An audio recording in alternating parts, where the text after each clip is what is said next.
আজকে দ্বিতীয় দিনে যে জায়গা দিয়ে শুরু করলাম এই সেকশন 2 এর এই প্লট এরিয়া, এখানে যেভাবে আবাসন শিল্প গড়ে উঠেছে, সে 80-র দশকের আমার বাবা মরহুম এস এ খালেক, যিনি এই এলাকার সাবেক 5 বারের এমপি, তার আমলে কিন্তু এগুলো তখন অনুন্নত ছিল।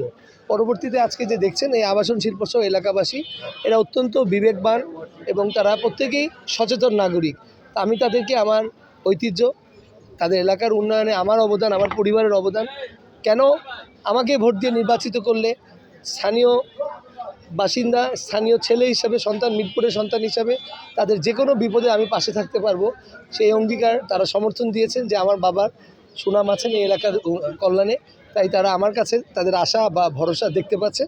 আমি অত্যন্ত ইতিবাচক এবং তাদের এই সমর্থন দেখে আমার ভালো লাগছে যে মানুষ তার অতীতকে কখনো ভুলে না এবং যেখানে যার সক্ষমতা আছে দেয়ার, তারা সেটাকে বিবেচনায় নেবেন। তা আমি আশা করছি এই এলাকায় ফুটবলের এক বিশাল জয় হতে যাচ্ছে। দেখেন, আমি 33 বছর তো বিএনপির সাথেই জড়িত। আমি শৈশব আমার বাবা এস এ খালেক সাবেক এমপির সাথে এই মিরপুরের উন্নয়নে কিন্তু আমি সক্রিয়ভাবে ভূমিকা রেখেছি।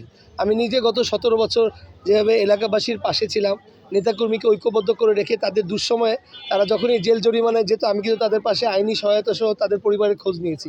আমি নিজে 82টি মামলা নিয়ে, এমনকি আমি ক্যান্সারে আক্রান্ত হয়েছিলাম, সেই রোগের সময় কিন্তু আমি এলাকায় আন্দোলনের সবসময় পাশে ছিলাম। তা আমি আল্লাহর ইচ্ছায় সুস্থ হয়ে জনগণের পাশে যেমন ছিলাম, ঠিক তেমনিভাবে আমি আছি। কিন্তু আমি আবারও বলছি, আমার এখানে আমি ছাড়াও আরও 11টি রাজনৈতিক দলের প্রার্থী আছেন। তবে জামাত ইসলামের যিনি আছেন, উনিও যেমন গুমের নির্যাতনের শিকার, ঠিক তেমনি বিএনপির প্রার্থীও আপনারা জানেন সেই একই গুমের বিপক্ষে আন্দোলন করেছেন। কিন্তু তারা প্রত্যেকে এলাকায় একদমই নতুন, তাদের অতীতে এলাকার উন্নয়নে বা সামাজিক কর্মকাণ্ডে কোনো অবদান বা ভূমিকা নেই।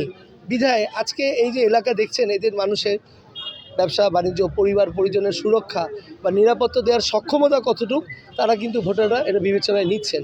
তো যে কোনো দলই কিন্তু হয়তো নবীনদের আগমন ঘটাবে, কিন্তু জাতীয় নির্বাচনে, সংসদ নির্বাচনে ভোটাররা কিন্তু সার্বজনীন।